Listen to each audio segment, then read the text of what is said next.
Seguimos en el tema de psicología social y en este tema número 3 hablaremos de la cognición social. Haremos una introducción.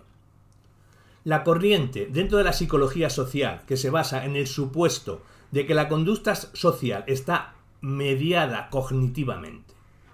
Nuestra interacción con los demás está determinada por lo que pensamos de nosotros mismos, los demás, los contextos en los que nos encontramos y las conductas en esas situaciones. Según Fichte y Taylor, en 1991, decían que un conjunto de procesos mediante los cuales interpretamos, analizamos, recordamos y empleamos la información sobre el mundo social. Cómo pensamos acerca de nosotros mismos, de los demás y su comportamiento y de las relaciones sociales.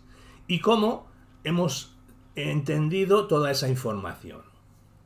La cognición social aplica pues los métodos y teorías de la psicología cognitiva a la psicología social, pero aplicándola a personas en vez de objetos. Hablemos de cognición social y cognición no social.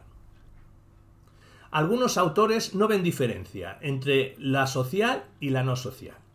Toda cognición tiene un origen social.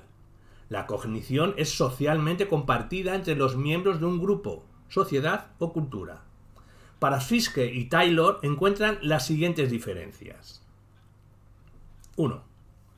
Las personas influyen en su entorno de forma intencionada e intentan controlarlo. 2. Las personas son percibidas y perceptoras. 3. Las personas se parecen más entre sí que a cualquier objeto. 4. Las personas pueden cambiar cuando son objeto de cognición. 5. Es más difícil comprobar la precisión de la cognición sobre otras personas, puesto que muchas de sus características importantes no pueden ser observadas, solo inferidas. Y 6. Se debe simplificar la realidad.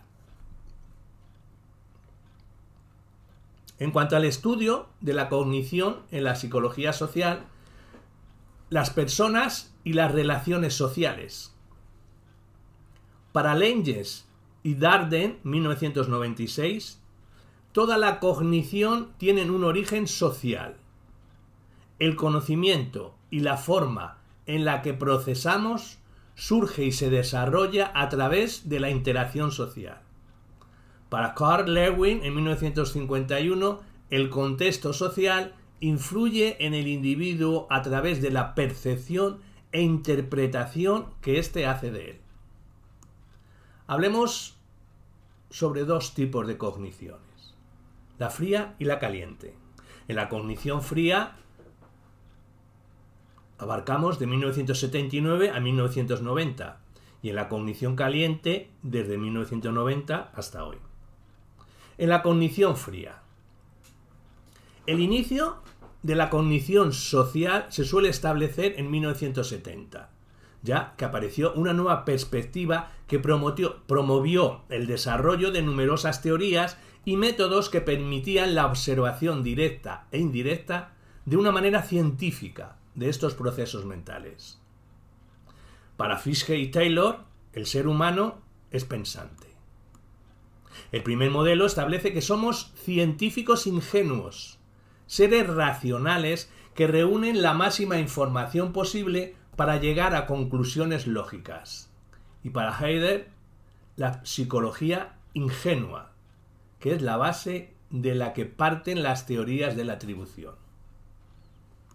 Hay un modelo con carácter prescriptivo, en el que señala cómo deben de pensar las personas para encontrar las causas del comportamiento de los demás. Todo lo que se aparte de la norma es un error. Se atribuye a la interferencia de procesos mentales no racionales, emoción, motivación. Y para Skate Taylor, tacaño cognitivo. Nuestra mente tiene una capacidad limitada para procesar información, así que escatimamos esfuerzos y buscamos atajos para encontrar soluciones rápidas. Y en cuanto a la cognición caliente, que es la que abarca hasta hoy, para Fisher y Taylor hay una estrategia motivada. Necesitamos dar sentido al mundo social que nos rodea y manejar una ingente cantidad de información. Recurrimos a distintas estrategias dependiendo de factores cognitivos o no cognitivos. Para Rodríguez y Betancourt en el 2007, ellos dicen que agrupan las estrategias para manejar la gran cantidad de información en 3 categorías. 1. Estrategias mediante las cuales reducimos la información a procesar. 2. Estrategias por las que reducimos la cantidad de procesamiento necesario recurriendo a conocimientos ya almacenados. 3. Estrategias con las que reducimos o simplificamos los recursos necesarios para procesar la información y elaborar juicios. Y hay una atención selectiva, que es la forma para reducir la información, y consiste en fijarnos en aquellos estímulos que nos resulten distintivos. Hablemos de estrategias para manejar la información social y elaborar juicios. De manera inconsciente, los seres humanos utilizamos 3 estrategias diferentes para manejar la información, según Rodríguez y Betancourt en 2007. 1. Estrategias mediante las cuales reducimos la información que tenemos que procesar. Atención selectiva. Estrategias para reducir la cantidad de procesamiento necesario recurriendo a conocimientos que ya tenemos almacenados a través de esquemas y ejemplares. Y 3. Estrategias para simplificar los recursos necesarios para procesar la información y elaborar juicios heurísticos y proceso de inferencia. Y hay una atención selectiva, que solo nos fijamos en aquellos estímulos que nos resulten distintivos por alguna razón. Esto tiene una función adaptativa, ya que los estímulos distintivos son los que más información nos proporcionan en una situación. A continuación, hablaremos de esquemas y ejemplares. El conocimiento previo que tenemos se encuentra almacenado en estructuras cognitivas. 2 de estas estructuras son los esquemas sociales y los esquemas ejemplares. Hablemos de ellos. Los esquemas sociales. Un esquema es una estructura cognitiva independiente que representa conocimiento abstracto que tenemos acerca de un conjunto de estímulos que consideramos que tienen algo en común, una categoría, y son casos generales espontáneos. Tipos de esquemas.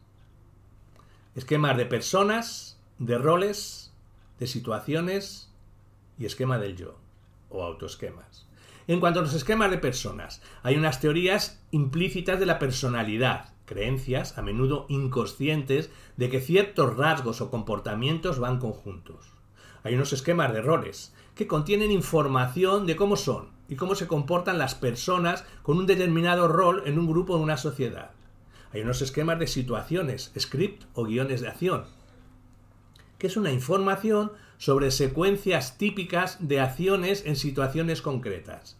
Y hay un esquema del yo, o autoesquemas, que incluye las ideas más distintivas y centrales que tenemos de nosotros mismos. Los esquemas funcionan como filtro. Se percibe y recuerda información consistente con nuestros esquemas y dirige nuestra atención a lo que es relevante. Nos ayuda a interpretarla y guía la recuperación al querer recordarla. Eliminan la información redundante, la completa y resuelve confusiones. Todo ocurre a nivel preconsciente y forma automática. Son estructuras cognitivas compartidas. Cuando la información es inconsistente, el proceso deja de ser automático. Le dedicamos más atención y tardamos más en procesarla. Hay 3 alternativas. 1. Resolver, abandonar e incluir. Resolver la discrepancia confirmando el esquema ya desarrollado y rechazando la información inconsistente. 2. Abandonar el esquema previo. Y 3. Incluir la inconsistencia en el esquema como una excepción. Los esquemas guían nuestra interacción social con los demás. Un ejemplo de ello son las profecías autocumplidas o efecto Pygmalion, que son esquemas que tenemos sobre otras personas que nos hacen generar unas expectativas concretas sobre cómo son o cómo se comportan esas personas. Las expectativas nos hacen comportarnos con esas personas de una manera determinada, por lo que influimos en que la expectativa se mantenga y el esquema se cumpla, provocando que se cumplan nuestras profecías. Según Kunda y Olenson, en 1995, los esquemas son muy resistentes al cambio y presentan el efecto perseverancia, inalterables incluso frente a la información contradictoria. Y en cuanto a los esquemas ejemplares, un conocimiento previo del mundo almacenado como estímulos o experiencias concretas y se pueden combinar entre sí para afirmar un juicio global. Son más flexibles que los esquemas y lo más común es usar una mezcla de ambos. Para Fiske y Taylor, los seres humanos estamos equipados con una capacidad de procesamiento online limitada, pero también con una gran cantidad de conocimiento almacenado que compensa esa limitación. Hablemos del procesamiento de inferencia y el empleo de heurísticos. La inferencia es un proceso en el que vemos más allá de la información disponible con el fin de elaborar juicios y extraer conclusiones a partir de la escasa información relevante de la que disponemos. Los psicólogos sociales han planteado el estudio de la inferencia desde dos perspectivas. Una, el científico ingenuo.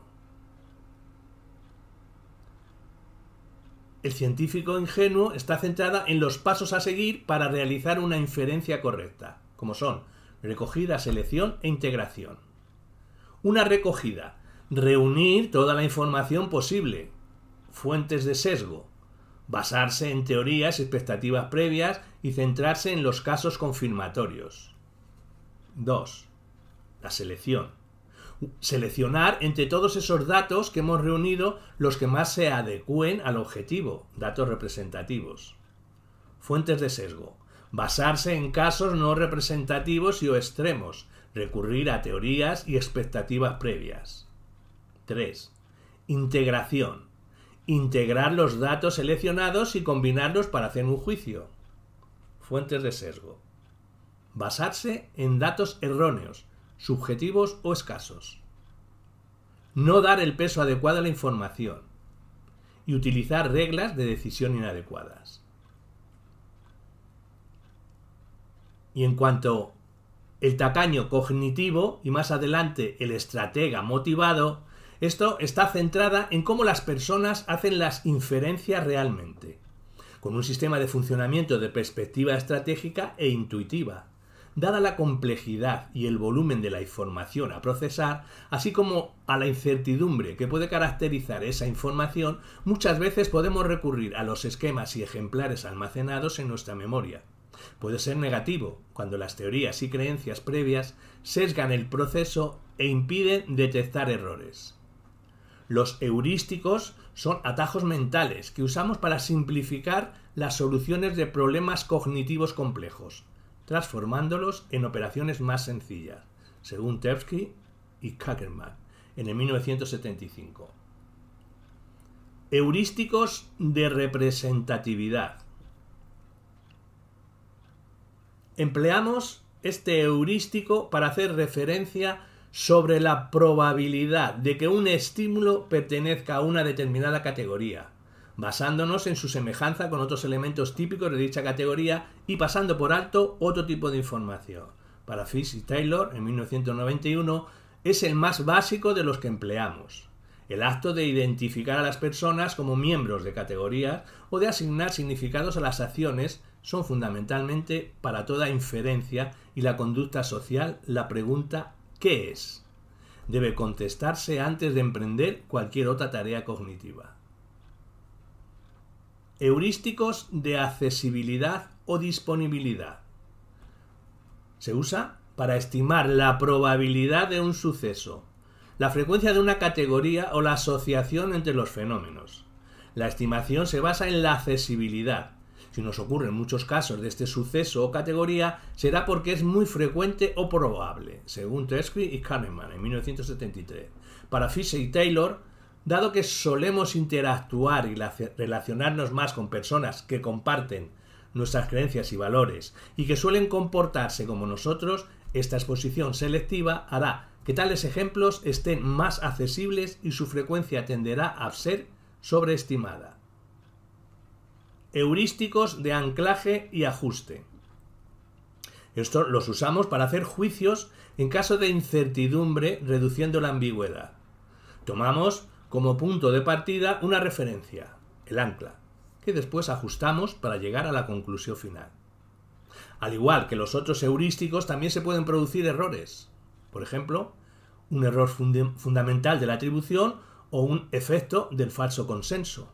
En cuanto al error fundamental de la atribución, no tenemos en cuenta las circunstancias que rodean a la actuación de una determinada persona y pensamos que actúa de esa manera porque sus actitudes y opiniones son realmente las que está expresando. En cuanto al efecto del falso consenso, el error reside en que la persona no ajusta su estimación, teniendo en cuenta otra información relevante que no está relacionada con ella misma. En este caso, nosotros mismos somos el ancla de la que partimos para juzgar a los demás. Y por último, en cuanto a heurísticos de simulación, decimos que la tendencia de las personas a estimar la frecuencia o probabilidad de un suceso basándose en la facilidad con que pueden imaginarlo, y se usa para predecir hechos futuros y para inferir la causa de un suceso ya ocurrido, pensamiento contrafáctico, que consiste en buscar alternativas posibles a hechos pasados, o que hubiese, por ejemplo, ¿qué hubiese pasado si? Los heurísticos son flexibles y evitan la sobrecarga de nuestro sistema cognitivo. Cuantos más los usamos, más confiamos en ellos.